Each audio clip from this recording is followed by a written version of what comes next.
Ikaze aho uri hose wowe ukomeje kuba natwe ukomeje kudukurikira muri gahunda z'amakuru ndetse n'ibiganiro bitandukanye dukomeza kugenda tukugezaho. Nyuma y'uko umuhanzikazi Clarisse Karasira ashyize hanze indirimbo yatuye umuyobozi w'urwego rw'igihugu ngishwanama rw'inararibonye Tito Rutaremara ndetse n'abandi barimo na Madame Louise Mushikiwabo uyobora umuryango mpuzamahanga bakoresha ururimi rw'igifaransa OAF akaba akorera Paris mu gihugu cy'Ubufaransa. Ni indirimbo navuga ko yakiriwe neza na rubanda cyane cyane abanyarwanda muri rusange, cyane ko yikoze mu rurimi rw'ikinyarwanda. Ni indirimbo rero ikozwe mu buryo bw'umuco, ikubiyemo rero mu by'ukuri amagambo yo gutaka Tito Rutaremara nk'umwe mu bantu bakomeye cyane ku butegetsi bw'igihugu cy'u Rwanda kandi umaze imyaka myinshi ahabwa inshingano mu gihugu cy'u Rwanda. Avuga yuko mu by'ukuri yamufashije mu buzima bwe bwa buri munsi. Ni mu ndirimbo rero nshya uyu muhanzikazi yise Rutaremara ivuga ibigwi Tito Rutaremara rero wamubaye hafi akamwereka urukundo mu muziki we nk'uko yakomeje kugenda bigaragaza. Hanyuma rero nyuma y'uko rero uyu muhanzikazi akoze indirimbo, ni byinshi byavuzwe n'abanyarwanda batandukanye. Ni nako rero Karasira Aimable wamenyekanye nka Professor Niga nawe mu bijyanye n'ubuhanzi nawe yaje kugira gutya andika amagambo akomeye cyane. Mu by'ukuri abantu bakomeje kugenda bibaza impamvu yaba yanditse aya magambo. Karasira Aimable rero umaze iminsi yandikwaho inkuru zitandukanye ndetse anashinjwa n'ibijyanye n'ingengabitekerezo ya jenoside yakorewe abatutsi. Yagize ati nyuma yo kumva indirimbo Clarisse Karasira yahimbiye Rutaremara, ati Karasira Aimable agiye guhimbira indirimbo Ingabire Victoire. Uyu rero Ingabire Victoire navuga ko n'umwe mu bagore b'abanyapolitike cyane cyane batavuga rumwe n'ubutegetsi bw'igihugu cy'u Rwanda. Yewe yaranafunzwe aza no gufungurwa ku mbabazi z'umukuru w'igihugu cy'u Rwanda. Yafunzwe ashinjwa mu by'ukuri amacakuri ndetse n'ingengabitekerezo ya jenoside, cyane cyane ku magambo akomeye cyane yakomeje kugenda avuga ubwo yavaga hanze y'igihugu cy'u Rwanda akaza imbere mu gihugu. Yaje gufungwa rero mu by'ukuri ahamijwe ibyaha, ariko aza gufungurwa ahawe imbabazi n'umukuru w'igihugu cy'u Rwanda Perezida Paul Kagame. Igihe yafunguriwe, ngira ngo namubyibuka neza, yafunguriwe rimwe na nyakwigendera Kizito Mihigo nawe wari ufunzwe ashinjwa ibindi byaha bikomeye cyane birimo kugambanira ubutegetsi buriho. Hanyuma rero ibintu Karasira Aimable yatangaje ni abantu benshi bakomeje kugenda mu by'ukuri bavuga yuko atari byiza ndetse kandi akwiye kwitonda kubera yuko amaze iminsi atangaza amagambo akomeye cyane nyuma yuko Tom Ndahiro amushinje guhembera cyangwa se no kugira imvugo mu by'ukuri zigaragaza yuko ahakana akanapfobya jenoside yakorewe abatutsi. Nyuma y'amagambo akomeye cyane yatangaje mu bishize avuga ko abatutsi haribo abishwe n'abandi batutsi bagenzi babo nk'uko bwana Karasira Aimable yabivuze. Nyuma gato akaza kubisabira imbabazi ndetse akaza no kugaragaza yuko mu by'ukuri n'amagambo yavuze wenda uretse ko yarakiriwe n'abariko atari agamije mu by'ukuri kupfobya cyangwa se no guhakana jenoside yakorewe abatutsi. Akaba rero mu by'ukuri iyi ndirimbo ya Clarisse Karasira yarakoze ku bantu benshi cyane cyane urubyiruko rwayikunze, rukunda uburyo yicuranzemo, rukunda uburyo yikozemo, ndetse cyane byagera ku magambo ayirimo ataka bamwe mu bayobozi bakuru cyane b'igihugu cy'u Rwanda, cyane Tito Rutaremara. Ntabwo ari gusa kuko yavuzemo Madame Louise Mushikiwabo, yavuzemo abandi bahanzi bakomeye cyane nka ba Nyiranyamibwa. Bose mu by'ukuri bamwe mu bantu avuga ko bakomeye cyane no mu muziki w'igihugu cy'u Rwanda, bose yagiye bagarukaho. Ba Cecile Kayirebwa, abo bose rero mu by'ukuri yagiye bagarukaho anabashimira cyane ku muhate bagize kugira ngo umuziki ukomeze kugenda utera imbere, no kuvuga umuziki gakondo cyane. Hanyuma rero Karasira Aimable mu minsi ishize yakomeje kugenda agarukaho mu bitangazamakuru bitandukanye ngo twatubivuze hejuru cyane, ndetse yewe n'ikinyamakuru Rushyashya cyamwanditseho inkuru. Ni inkuru yagiye hanze hari ku itariki 25 z'ukwezi kwa 11 2020. bari bagira bati umutwe wayo w'iyi nkuru uragira uti kuki Aimable Karasira adashyikirizwa ubutabera kandi bigaragara ko ari umugizi wa nabi mu bandi nk'uko mu by'ukuri ikinyamakuru Rushyashya cyabyanditse. Reka turebere hamwe ibikubiye muri inkuru yabo. Bagize bati uyu Aimable Karasira yakunze kwitwikira ubwisanzure mu gutanga ibitekerezo, akayobya abantu, abangisha ubuyobozi, anabibamo amacakubiri. Ati rwose ikiganiro ati twashoboye kwibonera aho Aimable Karasira yaganiraga amwibanga n'uwitwa cyangwa se uwiyita Kayumba Hamisi gukoresha telefone nimero ze akamenyetso ko guteranya 54 783 366 665 ngo ni nimero yo muri Kenya. ngo bashishikariza abaturage kwiroha mu mihanda nk'uko bimeze muri Uganda ngo bagakuraho ubutegetsi. Ati kirashimangira amakuru ati twari dufite ko Karasira Aimable akorana nabo mu mitwe igambiriye guhungabanya umutekano w'u Rwanda, nk'uko mu by'ukuri byakomeje kugenda bigarukwaho cyane muri iki kinyamakuru rushyashya cyandikira ku butaka bw'u Rwanda. Ati hari abibeshya ko Aimable Karasira ngo yaba afite uburwayi bwo mu mutwe, ati kuko batumva uburyo umuntu ushyira mu gaciro ubona intambwe abanyarwanda bagenda batera mu kwiyubaka yihanukira agasebya ubuyobozi agahamagarira n'abandi kubwigomekaho. Ati nyamara abikora abigambiriye ku kagambane n'ibitangazamakuru bimuha ijambo, nk'uko yakomeje kugenda yandikwa muri iyi nkuru.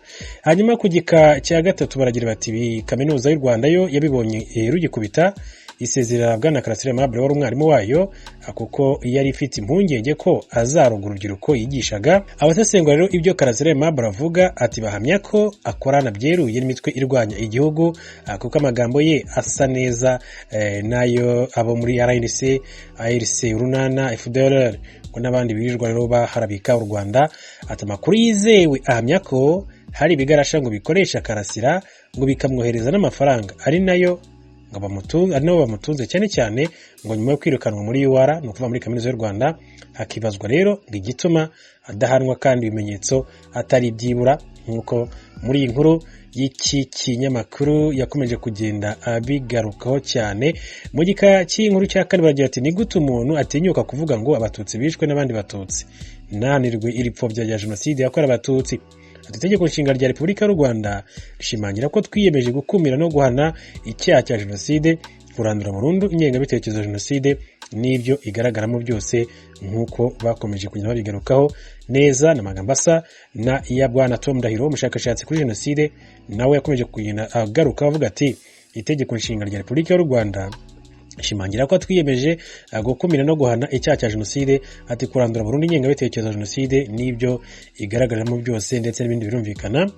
Mu gika cya nyuma basoza bagira bati niba nka Ingabire Victoire yarafashwe agafungwa kubera gucamo abanyarwanda ibice ndetse no gushaka kugirira nabi ubutegetsi, abantu bibaza impamvu Aimable Karasira ataryozwa amagambo mabi cyane adasiba kuvugira ku karubanda. Ati nkaya agoreka amateka ya jenoside yakorewe abatutsi, ati kwihangana bibaho, kugirwa inama ati nabyo bibaho hagamijwe ko umuntu yakwikosora, ati birashoboka rwose, ati ariko haba na nyirantarengwa.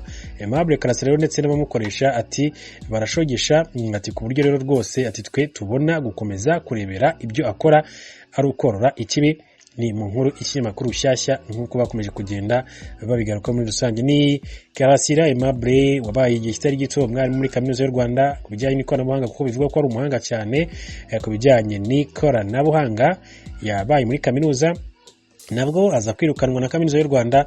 Mu by'ukuri bamushinja kujya ku mbuga nkoranyambaga yitwaje ko afite ubwisanzure bwo kuvuga ibyo ashaka, akavuga rero mu by'ukuri amagambo ataragiye yishimirwa n'ubuyobozi bwa kaminuza y'u Rwanda.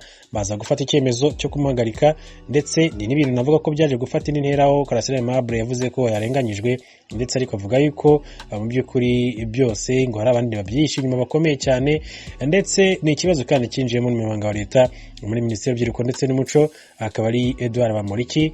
Nawe rero mu by'ukuri aho na Karasira Aimable yaza gutangaza ko ntabwo yatungurwa no kubona ikibazo cye Edouard Bamporiki n'abakivangamo, cyane ko ngo bafitanye ikibazo gikomeye cyane mu by'ukuri, nk'uko Aimable Karasira bivuze ati hari indirimbo ya Karasira Aimable yiswe Ryacwende ntiriracya, akaba ari indirimbo mu by'ukuri igaruka ku buzima bwa Edouard Bamporiki. Ati umuntu watinyutse, ati wacukuye imisarane ndetse n'ibiki byose, ati ntabwo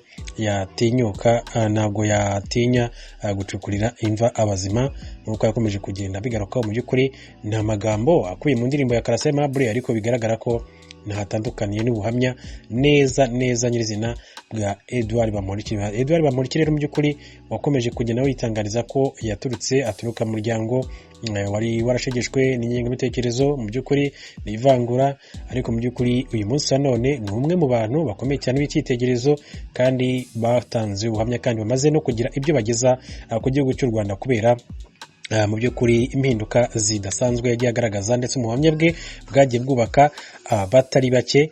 ni Aimable Karasira ndetse na Clarisse Karasira. Mu by'ukuri navuga ko rero agiye ngo gukora mu nganzo akongera agasohora indirimbo nyuma y'igihe kitari gito. Navuga ko adakora ibijyanye n'ubuhanzi, atariko kuba Clarisse Karasira aririmbye indirimbo ashimagiza Tito Rutaremara, ati nyuma yo kuyumva ati nanjye rwose ndumva ngize ubushake bwo gukora indirimbo nanjye imvuga ibigwi bya Victoire Ingabire. Hanyuma rero muri iyi ndirimbo ya Clarisse Karasira mu gitero cya mbere agira ati yaguhanze ntibyayigwiririye, ati yaguteye nayo ikuhirira, ati yakugenje uko yabishatse, ati nguko uko twakumenye, ati yakunyujije mu nzira z'inzitane, yaguhaye umutima rutare, ati rwose yarakuzigamye, ati nk'icyanzu cy'abato ejo heza, ati ndahabona, atugira umukunda ntagira umususu, ati siba gusuherwa, ati susuruka, ati yo inseko yawe rero ni sesekare, ati burya useka neza, ati mutakasuku. Mu nyikirizo y'indirimbo rero hagira ati Rutaremara wampaye byose ayibambe, atukwiriye ibyiza. Rutaremara ati wampaye umutima yewe, ati nsanze uri ingabirano, aturi ingabire.